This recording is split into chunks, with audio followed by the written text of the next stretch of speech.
Good morning 6A students. आज हम सभी विषय हिंदी लिटरेचर के अंतर्गत पाठ संख्या 4 पाठ का नाम है मदर करुणामूर्ति मदर टेरेसा। इस चैप्टर को हम लोगों ने कल भी थोड़ा सा पढ़ा था और हम लोगों ने कल क्या पढ़ा था इस चैप्टर के अंतर्गत उसका हम थॉरो रिकैप कर लेते हैं, रिवीजन कर लेते हैं कि कल हम लोगों ने क्या पढ़ा था। कल हम लोगों ने ऊपर स्टार्टिंग के 3 पैराग्राफ्स पढ़े थे। उन 3 पैराग्राफ्स का सार मैं आपको बताना चाहती हूँ, ठीक है।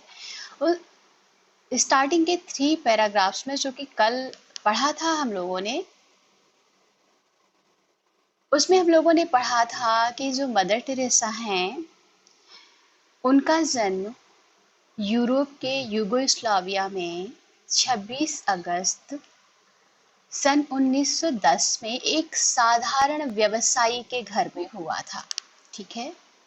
और फिर हम लोगों ने देखा था कि वह बचपन से ही गरीब और निस्सहाय लोगों की सेवा करना अपना धर्म समझती थी। कि जो है किसी ने उनके बारे में, जब उस बच्ची ने जन्म लिया तो अनुमान नहीं लगाया कि इस बच्ची का जन्म आगे चलकर परोपकार के क्षेत्र में जो है ये दुनिया में एक मदर टेरेसा के नाम से जानी जाएंगी, ठीक है। फिर कुछ समय बाद यानी 1929 में कलकत्ता में दो लोरेटो बहनों के कहने पर, आग्रह पर, रिक्वेस्ट पर वह यूरोप से भारत आ जाती हैं। कब आती हैं? 1929 में। 1929 में लोरेटो बहनों के कहने पर वह भारत आ जाती हैं। जब भारत आती हैं तो वह एक कोलकाता में बहुत ही संभ्रांत फैमिलीज के लिए, यानी काफी रिच फैमिलीज की गर्ल्स के लिए, गर्ल्स एजुकेशन के लिए एक स्कूल की स्थापना की गई थी। वहीं पर वह टीचर हो जाती हैं। लेकिन उनका मन, जब वह टीचिंग करती रहती है, क्लास के बाहर खिड़की से वह काफी निस्सहाय, अपंग, बीमार और समाज से अपेक्षित लोगों को जब वह देखती थी तब वो बहुत ही दुखी हो जाती थी। और जब भी उन्हें समय मिलता था स्कूल से, जिस दिन अवकाश रहता था, स्कूल में छुट्टी रहती थी, वह उस दिन पास में ही बनी स्कूल के पास में एक मोती झील एरिया था, वहाँ की झुग्गी झोपड़ी में, वहाँ के स्लम एरियाज में जाकर वह जो लोग थे वहाँ के, उनको शिक्षित करने का काम करती थी, ठीक है। और फिर एक बार ऐसा होता है कि क्योंकि वह गरीब और निस्सहाय लोगों की मदद करना चाहती थी, वो कहते हैं ना, बाई बर्थ किसी के मन में मानवता, त्याग और दया की भावना काफी ज्यादा मात्रा में होती है। तो वो वैसे ही जन्मजात स्वभाव उनका ऐसा था कि वो काफी गरीब और विपन्न लोगों को देखकर काफी परेशान होती थी। एक एक बार इसी श्रृंखला में ये होता है कि वह एक ऐसे रोगिणी महिला को देखती है, एक ऐसी महिला पेशेंट को देखती है जो कि जिसका कि शरीर जो है चूहे और चींटों ने काट लिया होता है, कुतर खाया होता है, क्योंकि उसकी वह इतनी बीमार थी कि अपने शरीर को भी चूहे और चींटियों से नहीं बचा सकी, कि वह इतनी जो है वैसी कंडीशन में, खराब हालत में थी, ठीक है। तो एक हॉस्पिटल में वह लेकर जाती है, एक हॉस्पिटल में उनके द्वारा लेकर जाया जाता है, मदर टेरेसा के द्वारा उस रोगिणी को लेकर जाया जाता है। तो वहाँ के डॉक्टर्स उसे अपने यहाँ एडमिट करने से मना कर देते हैं। फिर वह ठान लेती हैं कि नहीं, मैं इस पेशेंट को, इस महिला रोगिणी को यहीं पर एडमिट कराऊंगी, चाहे जो कुछ हो जाए, मैं इसको लेकर यहाँ से कहीं नहीं जाऊंगी। खैर, डॉक्टर्स ने जब जान लिया कि ये काफी, इन्होंने प्रण ही कर लिया है कि ये यहाँ से हटेंगी नहीं, तब वह काफी मशक्कत के बाद उन्हें एक चटाई दे देते हैं। वह उसी चटाई पर उस महिला रोगिणी को लिटा देती हैं और 3 घंटे बाद ही उस महिला पेशेंट की मृत्यु हो जाती है। तभी वह अपने मन में ठानती है, कौन ठानती है? Mother Teresa. मदर टेरेसा का नाम एग्नस था। बाद में जब वह सेवा के क्षेत्र में लोगों की इतनी सेवा करी, लोगों को, जो गरीब लोग होते थे उनको, कुष्ठ लोगों को, जो है टीवी के लोगों को, जो है टीवी मतलब बीमारी वाली टीवी, जो है ट्यूबरकुलोसिस जो होती है, उससे रिलेटेड जितने भी लोग पेशेंट होते थे उनको बेझिझक वह उनके घावों पर मरहम पट्टी लगाया करती थी। इस सेवा के बाद उनका नाम मदर टेरेसा पड़ा था, लेकिन उनका वास्तविक नाम क्या था? एग्नेस था। अब जब होता है तो वो उसी समय उस महिला रोगिणी की मृत्यु के पश्चात ही वह मन में ठानती हैं कि जो ऐसे निस्सहाय लोग होते हैं, जिनकी कोई सेवा करने वाला, जिनकी कोई तीमारदारी करने वाला नहीं होता है, उनके लिए एक ऐसा घर होना चाहिए, एक ऐसी संस्था होनी चाहिए जहां पर ये लोग रह सकें। तब उनके काफी अथक प्रयासों से, काफी कड़ी मशक्कत मेहनत के बाद, स्ट्रगल के बाद उन्हें एक नगर निगम के जो है ऑफिसर्स ने एक जो एरिया हुआ करता था नगर पालिका की जो सहयोग से उन्हें काली घाट पर दो तीन जीर्ण शीर्ण जो है धर्मशालाएं थी, जो कि उनको उस काम के लिए दे दी गई। किस काम के लिए? जहां पर ऐसे लोग रह सके जिनकी कोई, जो अनाथ हैं, जो काफी बीमार हैं, जो निस्सहाय लोग हैं, ऐसे लोग। यहाँ तक हम लोगों ने कल पढ़ा था, ठीक है। आइए इसके आगे हम लोग आज पढ़ते हैं, ठीक है। ओके, तो आज कौन पढ़ेंगे? विभूषित, अपनी माइक ऑन कर लीजिए प्लीज, पढ़िए। विभूषित, आर यू देयर?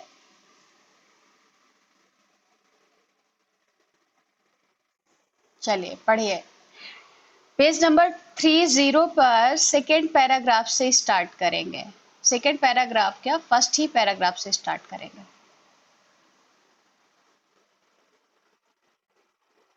कलकत्ता, आप नीली किनारी की सफेद साड़ी से स्टार्ट करें। नीली किनारी की सफेद साड़ी पहने, वहां से स्टार्ट करिए।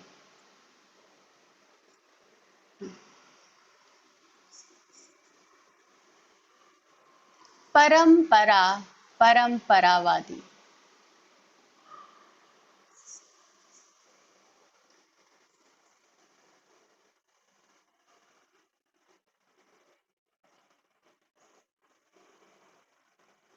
बेटा आराम, वेट वेट विभूषित, कहीं आपको जाने की तो जल्दी नहीं है। आराम से पढ़ेंगे और धीमे से पढ़ेंगे, मिलाकर पढ़ेंगे, कॉन्सियस होके पढ़ेंगे, ठीक है। आप यदि उसका कोई मीनिंग नहीं है, कुछ भी पढ़ रहे हैं तो उसका कोई मीनिंग नहीं निकल रहा है, आप कॉन्सियस होके पढ़िए, तब जो है उसका मीनिंग निकलेगा, ठीक है। मीनिंग आप निकालिए मत, आप पढ़िए ही केवल, लेकिन कॉन्सियस होके पढ़िए, भागते हुए मत पढ़िए, कहीं ट्रेन नहीं पकड़नी है हम लोगों को। चलिए पढ़िए दोबारा इसको।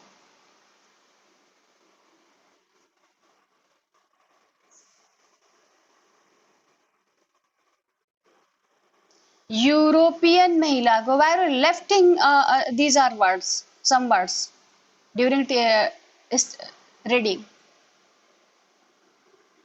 आप पढ़ें, कोशिश करें, नहीं पढ़ पाएंगे मैं आपको बताऊंगी। विभूषित,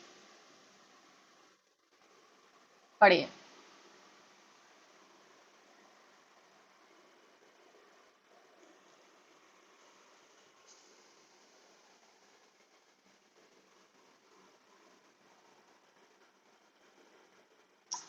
चेष्टा उपाध्याय, चेष्टा उपाध्याय, आर यू देयर? चेष्टा उपाध्याय के नाम से जो आईडी है, ओके बेटा, आप जहां से विभूषित ने लेफ्ट किया है, आप सेकंड पैराग्राफ से स्टार्ट करिए। नीली किनारी की सफेद साड़ी।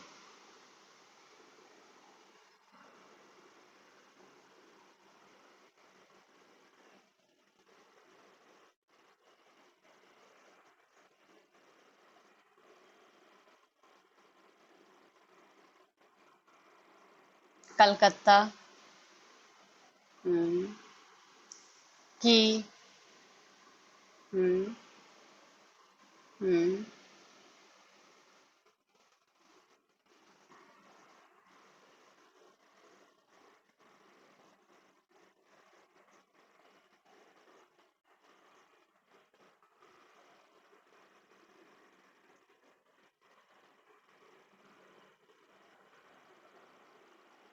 यूरोपियन महिला को देखना, घूमते देखना,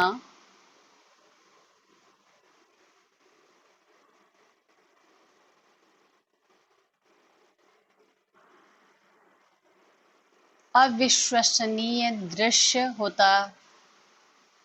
ओके, स्टॉप कर दीजिए, स्टॉप कर दीजिए Chester.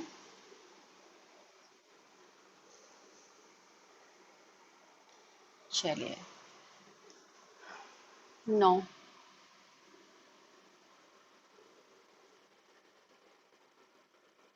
Devansh Singh, are you there? Devansh Singh, Devansh.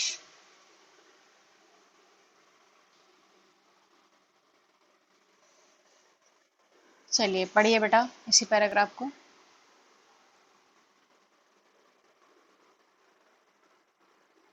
कहाँ से चेस्टर ने छोड़ा था?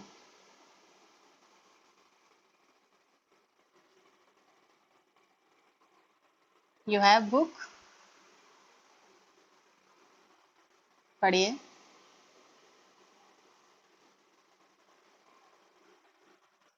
हम्म।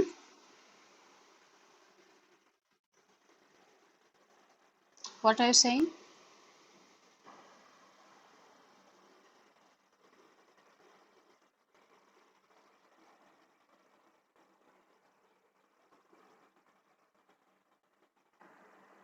आपको पढ़ना आता है या नहीं? यस और no? Only one answer, I want to listen.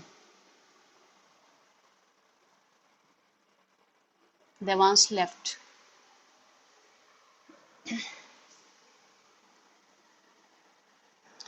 चलिए आराध्या आप पढ़ें।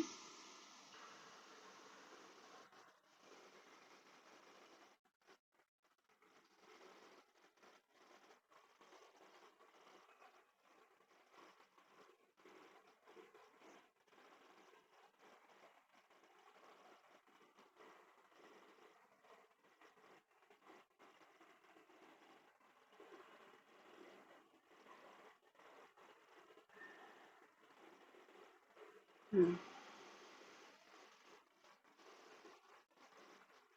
हम्म।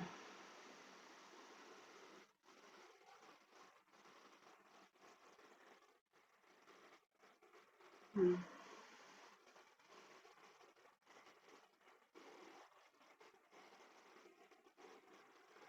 ओके बेटा। Okay good.